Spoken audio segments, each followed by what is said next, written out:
একটা পোস্ট পড়ছিলাম এখানে বসে বসে, সেখানে একটা কথা লেখা আছে, সম্মান রেখেই বলছি, মাত্রই ফেসবুক পোস্টে, এখন টিভি মনে হয়, তাদের একটা পোস্ট এসছে, ঢাকার খালগুলোতে রাজনীতিবিদ মেয়র ডিসিদের বছরে 2বার গোসল করার বিধান থাকলে পরিবেশ ঠিক হয়ে যাবে। এটা একজন জামাত নেতা বলেছে। তো এই বুদ্ধিটা আসলে আমার মাথায় আসেনি, এই বুদ্ধিটা কিন্তু আমারও না।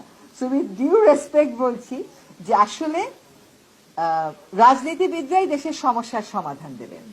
আমাদের রাজনীতিবিদেরা বা রাজনৈতিক প্রথা বারবার যদি সফল হইতো, তাহলে আমাদেরকে আর দায়িত্ব নিতে হতো না হয়তো, বা আমাদেরকে একটা ক্রাইসিস মোমেন্টে আসতে হয় মাঝখানের একটা যোগসূত্র করে দেওয়ার জন্য। হ্যাঁ, তো শেষ সমাধান কিন্তু রাজনীতিবিদদের হাত ধরেই আসতে হবে, এবং যদি পরিবর্তনকে টেকসই হতে হয় তাহলে পরিবর্তনকে টেকসই রাজনীতিবিদেরাই করতে পারবেন, তো তাদের সেই ম্যান্ডেটটা থাকে।